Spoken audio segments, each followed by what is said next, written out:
Well, MVP, here you go. 2 fights in, International Fight Week, massive platform, man. How is this UFC thing going for you so far?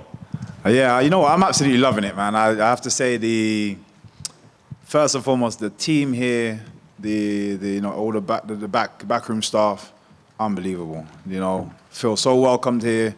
It feels like I've been here many years already, you know. And I think a lot of people have been anticipating it, but it feels nice now that I'm here. So yeah, no, I'm enjoying the journey so far. I love it. Solid debut. I know that maybe you felt like you could have done a little bit more or what have you, but I guess what were the biggest surprises or lessons that you took out that maybe you weren't expecting even as a veteran like you are? No real surprises. Again, I like to put, peg things just on myself. There was just certain moments during that fight I could have pressed a little bit more. I could have landed a little bit more. And potentially take him out of the fight, but he's one tough guy, man. I seriously, some of the stuff I hit him with, I was looking in his eyes like, oh damn, you're still here. All right, cool. Let's keep going. But yeah, he's a tough guy. But I'm usually quite hard on myself anyway. But yeah, definitely, it's still a great first fight. Second fight now, top level opponent, Ian. Kind of a younger guy, right? Up and coming, right? How much of his career had you followed up to this point, given that you guys were in different organizations? None, to be honest. I'm a very lazy person when it comes to watching the fights. I'm a bit of a casual when it comes to the UFC and just other organizations. A lot of times I hear it when I get back to the gym. Someone's like, "Oh, have you seen this guy and that guy?" And if there's enough talk, then I'll go back and watch. But outside of the main names, I'm a bit lazy with that. So I haven't watched loads. I've seen clips of him before, but it's weird. In all honesty, it's weird to me because this type of a fight, had it been outside the UFC, most people would have been like, "You're fighting a can." Most people would have been like, "Oh yeah, why are you fighting this guy?" And would have had so many different things to say. And it's the exact same fight in the UFC. And everyone's opinions have changed now. Like, you're fighting top-level guys and this and that. And I remember at one point, I had a lot of people saying, I wouldn't be able to contend in the top 10. Now I'm fighting someone that's ranked 7th, and a lot of people are like, "Yeah, you're going to kick his ass." I'm like, it changes so drastically. But yeah, for me, it's just another fight. This is what I enjoy the most, and then fight day, I just try to be me. Try to be as entertaining as possible, try to get the knockout, and then, go and have a holiday. Your whole career, we've had to ask opponents, like, how'd you get ready for MVP, man? He's so unique, right? How much do you have to get ready for other people? Like, how much do you change your approach, your game plan, your training specific to what the other guy presents? I have to get ready to be better than myself the last time. I have to get ready to just be a better athlete, a better all-round mixed martial artist than previous. For me, that's the main focus every single time. Yes, I have to make certain adjustments and changes for an opponent, but I think I've used this example before. If I'm, those driving games, you race around the racetrack, and the second time it's a ghost of your last score, and you're trying to beat yourself. That's how I feel. I'm in there just trying to be better than myself.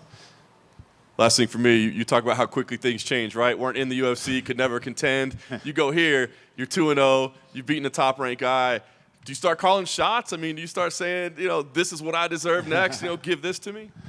Nah, that's just not my personality. Yes, I'm going to push for certain things. I'm going to ask for certain things. I'm going to, try and fight my case, fight my corner. But I don't need to be demanding. I think my performances speak for itself. And then the fans, they're not thereafter as well. You guys thereafter as well will then, be the added pressure that people, the right people need to make those decisions. So, yeah. Michael, you said if this was outside the UFC, people would say, "Oh, you're fighting a can." Is that based on Ian Garry, or is that based on the standards and expectations people put on you? Good question. I think it's standards and expectations put on myself, but also just how warped people's views are of reality. And I've been saying for many, many years, I spar a lot of UFC guys. I already know that I'm at that level. Like I didn't come here to prove it to anybody else. It's a great cherry on top, but I wasn't coming here to prove to everybody else. I already knew I could do that. But what I'm saying is, like, for example, the likes of, let's say, Ross Houston. You know, I remember when getting that fight, the negative pushback that I got from it, but they came from the same place. They did pretty much the same things. The difference is one went to, you know, Bellator and one went to UFC. And there's a different, I understand the magnitude of UFC and the branding and stuff, so I get that, but I feel like people sometimes are fooled by just the branding and not the fighters themselves, and are not actually analyzing fighters and fights themselves. It feels like whenever Ian fights, more of the conversation is about him as a person and his personality rather than his skills. Yeah. Do you have to try hard not to get wrapped up in that yourself, right? And like look at this as a contest in a fight rather than like, oh, this guy annoys people a lot? Well, I like to just be objective, and I'll go based on how I feel. He is annoying. He is annoying. Does it change me, or does it mean that I have to adjust myself? No, I don't. I never like anybody else, their energy affecting my energy. So I can be objective and you know, state my opinion, but I'm always going to carry myself the way I deem correct. So yeah, and like, you know, like I said, I think he's an annoying character. That's the character he wants to go with. I think he enjoys being a bit of the villain. So yeah, but good on him. It's gotten him this far. I just think it's fake, like a BBL. Do you, you just said that you don't like people's energy affecting your energy. Do you think that mindset helps you when you go into like the press conference on Thursday and he inevitably talks some shit, that you're able to just brush it off? Yeah, 100%, 100%. I think just as a man, forget even being a martial artist, as a man, you need to be able to hold your stance confidently without being triggered by emotions, being triggered by things around you. And as a martial artist, I think it's even more important. We should be trained in that. And I've been raised in martial arts since 3. So, yeah, that for me, that's always going to be my stance. Yes, even if I do something, believe it's intentional. I don't do anything without thought process in what I want to do. If you were here, is it almost a trip that, like, it took you this long to get into the UFC, but Ian Garry made his just pro MMA debut the same night you fought Paul Daly, so he's still just relatively new to this sport in general. Yeah, he's new, and he's done really, really well, and you've seen it with so many people. You know, quick rises. I think a lot of times with quick rises, you get quick falls as well. I've been in this a long time, a lot of experience, and gradually, slowly, built my way up to where I am now, and I'm still growing. So, yeah, I have nothing against either or. Just from experience and from what I've seen, I'd prefer to do what I've done now, and I think everything's timed and positioned this way for a reason. He's declared himself as this new generation of strikers in MMA. I'm curious, like, when you actually break down his striking, is it relatively new, or is it just kind of same old thing you've seen in MMA? Did he say what it's based on? He just said, in one of his post-fight, like in the octagon after one of his wins, he's like, I'm the new generation of striker here in the UFC. Yeah, I don't see what it's based on. Let's say if he gave a bit of an example as to why, because from what I see, he's a competent striker. He's got good distance control. He understands, you know, when and where to throw his punches, his kicks. But it's not anything that is new. I'd say I'm new in terms of I can find many replicas of Ian Garry. Try and find replicas of myself. You may find one, and it won't be exact. So that can't be a new wave of anything. He's also been training at boxing down in Brazil, which is widely known as they're in these wild like brawls like Vanderlei and Shogun back in the day, Charles Oliveira now. But like you said, he kind of controls distance a lot. So are you expecting kind of a new Ian Garry, or is it at this point in his career like he is who he is no matter where he kind of trains? Yeah, I think he is who he is. And yeah, I think his style is his style. There's going to be certain things that he's really good at that he, regardless of what, I always say, I train for figuring out people's best abilities, not worst abilities.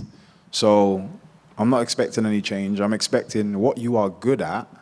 I'm expecting to see that multiple times during the fight. If I have something in preparation for what you're good at, I'm likely to see that more than if I'm like, oh yeah, that last fight, his hand was down, so I can probably catch him out there. He does a camp. The camp, his coaches are good. They fix that. I get in there and I'm like, oh shit, like I don't, that opportunity is not there. So, but there's aspects that he's going to be good at, regardless of any new information. He's going to resort back to that. When I pile pressure on him, he will throw those best things out. If he's piling pressure on me, he will throw those best things out. He will always go back to what he's good at. Can I get your thoughts on the main event between Yuri and Alex? It's a great replacement fight. Both, I've actually sparred with Yuri before, like ages ago. Awkward guy, long, big puncher, just fires from crazy angles. And then obviously we've seen the devastating power that Pereira has. It just makes for a great fight. Considering the fight we lost was so big, I think UFC done an exceptional job putting something like this on in such a short space of time. So yeah, I look forward to it, and I'm actually happy that I'm on the beginning of the card, because last time I was still doing media and like trying to look at the screen to see the main event. So this time I get to finish the media stuff, sit down, and actually enjoy the fight. And last one for me, they just announced one of your former foes, Mike Perry, is going to fight Jake Paul. What do you think of that matchup in boxing? You know what? I actually have to, for the first time, I think, rate Jake Paul for the decision, because it's a tough fight. I've been in there with him myself, very different, but he's just a hard person to kill, and he's a person that will keep coming forward. So I think depending on how many rounds there are, it's a tough fight for Jake Paul. And we know Jake Paul has power, but I think his power is in the first 3 rounds. After that, if he doesn't get Perry out, which I don't believe he will within the first 3, he'll probably lose that fight. And just piggybacking off predictions, we do have the title fight in your division coming up later this month between Leon Edwards and Bilal Muhammad. How do you see that fight playing out? I think both fighters are slow-paced fighters, and it suits them slow-paced. But I think it suits Bilal more because of his grappling ability, because it gives him time and space to think about exactly when he's going to line up the shots and so on and so forth. But people underestimate Leon's wrestling ability, as we've seen him with Usman, taking Usman down for one, defending takedowns with him, Colby, so on and so forth. So once that side has been figured out and there's more rounds left, I think Leon's striking ability will start to play a massive role in that fight as it goes on. I actually can see it still going decision. I just think the more effective strikes are going to come from Leon as the fight goes on, versus from Bilal, who will probably get a little bit more tired from the lactic. And obviously he's gotten better in his striking, but that's not his thing. So it's a great fight, but I would edge it just towards Leon. What have you made of Ian Garry overall in the UFC? Not outside the cage, but just strictly inside the cage, his performances, his wins. What have you made of his run so far? Very confident young man who's doing really well, has massive belief in himself, and just made one bad decision in accepting the fight with me. You call him the fake Conor McGregor. What's sort of behind that?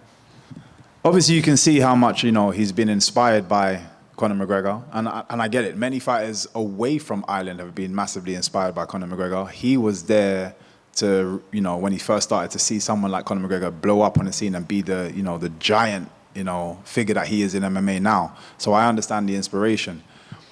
But trying to do exactly what he does is what I call fake. Because your personality may not actually be like that, which is why people are not necessarily resonating with you. Whereas with Conor, you're trying to play the exact same role. With Conor, people love Conor. People like these massive fan base. With you, people hate you. And I think it's because we can all feel when something is not real, when it's not authentic. And I feel it's not authentic with Garry. Therefore, he's fake Conor McGregor, the BBL version. And then also, like, kind of piggybacking off that, a lot of fans you mentioned don't like Ian Garry. Have you found that you've had a lot of support, maybe from people you wouldn't normally get, just because they want to see Garry lose? Have you saw any of that on social media or anything? Yeah, 100%. Those people I don't care for. Though they're fans that will chop and change based on likes and dislikes. True MMA fans will pick somebody that they like for whatever reason and regardless of their ups and downs in their career, I am a fan of you. You know, and I think that is when you are a true supporter of someone, it's not based on success. It's based on, you know, certain deeper meanings that you get from that person, deeper inspirations that you get from that person, from watching that person.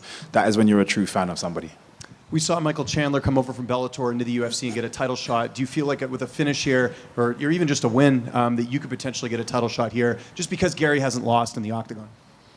Yeah, I definitely think a win puts me in the position where I'm in title shot reach, and that's where I want to be, because in my eyes, I still need one more fight to shore it up. But when you're in that top 5, it only takes one injury. It only takes something that's happened that person doesn't, is unable to make the fight, and you're sat there in top 5. Yeah, I want you next, and the noise that I know I can make and can continue making. I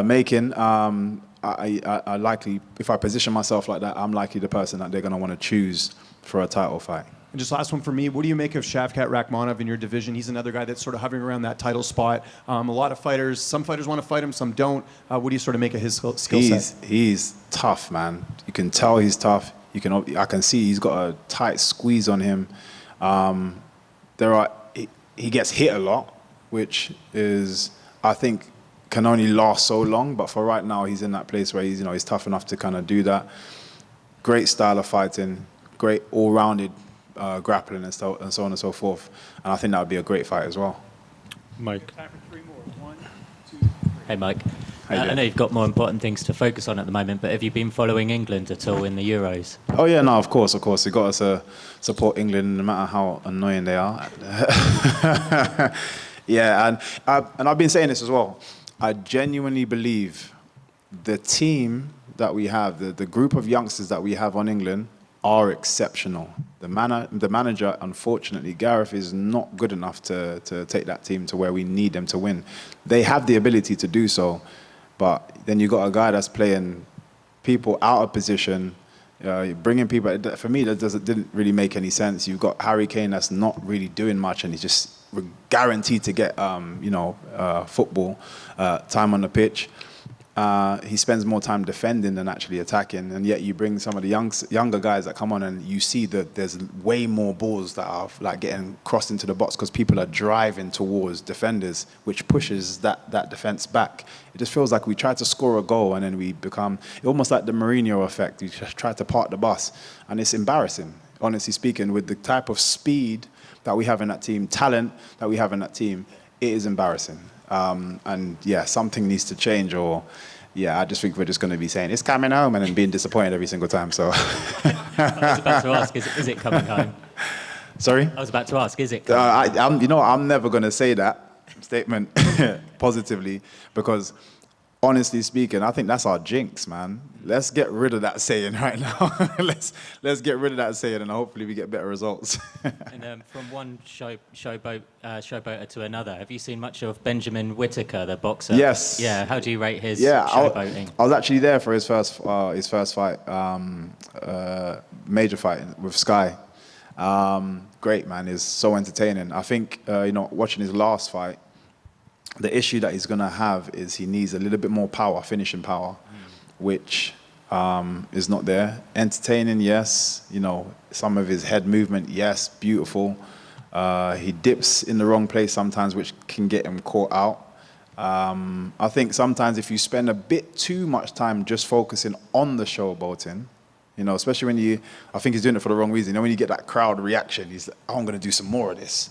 But when he's, as he goes up in competition, it's going to get harder to do, and you're going to keep trying to chase that. That's not going to win you the fights, So he needs to find, he's got some beautiful, his hands are amazing. So just sometimes slip one, slip another, land shots. Don't slip, because eventually you can't win fights just on defense only. So, but yeah, exceptional fighter.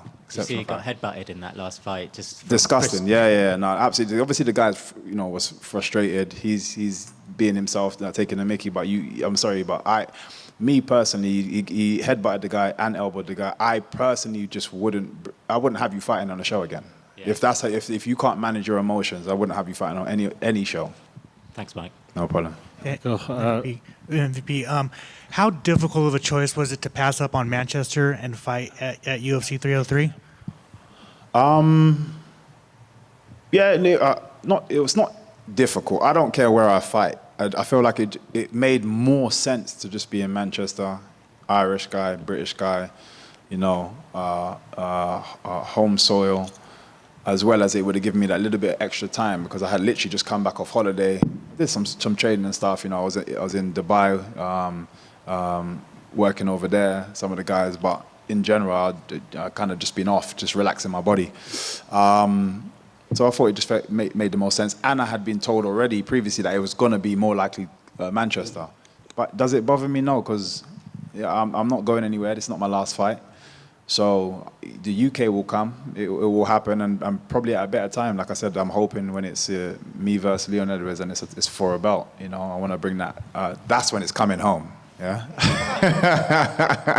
And then finally, how nice is it seeing these kickboxers, professional kickboxers, come over to MMA? Obviously, Alex Pereira is the one that's the golden goose right now. But do you foresee more and more and more coming over? 100%. I'm starting to see more and more just youngsters coming through, and with the kickboxing style. And in all honesty, I think regardless of anything else, and biasly speaking a little bit, but regardless of anything else, people come to our shows to watch a knockout, and you don't get that from a grappling match. I'm not against it. I love jiu-jitsu. I love wrestling. It's an important part of the game. I just, people, we know what people want to see, and I think the youngsters are also becoming aware of that and understanding that those are the kind of things that shoots you up the ladder a lot quicker. So, yeah, definitely seeing more and more, and it's exciting. Michael, right here. When you spoke to Farah Hanoun a couple of weeks ago, you said you think this could be a 2-minute fight. And Ian said in response to that, he doesn't think you're going to be able to hit him and stuff. Is there any world in your mind where this is even competitive, or do you think whichever way it goes, it's going to be pretty fast and furious? No, I was only messing about. What it is, all I know is I don't know why he doesn't think he's going to get hit, because he gets hit a lot in many of his fights. So it's not. I can say that because the majority of my fights, I very rarely get hit clean. So it makes more sense that I say that. Do I think it's going to be a quick fight? Not necessarily. Is it a competitive fight? Yes. I think everybody at this level, I personally, in my mind, say they are the best in the world. Regardless of the fun that I like to have, they are the best in the world. I'm going to be dealing with the best kickboxer in front of me, and this is what motivates me to be that much better. So yeah, 100%. I take him seriously. I like to play around, have jokes, but I do take him seriously. I do respect his talents. I just think I'm better than him. Just over here. Ian was asked when you were making your debut, how he thought you were going to do against Kevin Holland, and he kind of wrote you off and didn't think you were going to win your debut. Why do you think he wrote you off? Do you think he saw you as a threat to the division? I think everybody sees me as a threat to the division. I think, I feel like I've done exceptionally well in my career by way of making noise. There's so many guys, even when I've come here and I've bumped into fighters, like well-established fighters, they're like, man, I've been watching you for years. Like, I've never known that. But I obviously make a lot of noise. So, second I'm over here, there's going to be a lot of people that are going to try and push that to one side as much as possible and hope that it's somebody else's problem and that somebody else deals with me. And he was hoping that Kevin Holland dealt with me so he doesn't have to hear my name again. And, he keeps climbing and moving forward away from having to deal with this headache, this Rubik's Cube of a fighter. It's long. So I just think, it was a bit of an avoidant move. And he's still trying to play that card, which is stupid because he's fighting me. But, I just think it's more hope that someone else has to deal with me. And he said previously in another interview that he thinks you're going to play it safe and cautious. What do you think about that statement, and how are you going to be approaching this fight? I fight with my hands down. How is that safe and cautious? That's just not safe and cautious. Like my whole life, everyone's like, please, man, put your hands up, man, please. Like that. I fight with my hands down. That nothing about what I do is safe and cautious. Like it's just not a thing. And of course, you've always had, you know, like themes coming into the fight. You've done like the Pokemon, and even in your debut, you danced to the octagon. Have you got anything planned for this weekend? BBL Garry. BBL Garry. Ooh, ooh. Just hear the come on, man. I'm giving it to you guys. I put it out This is the early. theme, right? I want This you is the guys theme. to sing as I'm walking in. That's why I dropped it earlier, you know? Yeah, that's the theme this time. Okay, thank you. Thank you, guys. Thank you.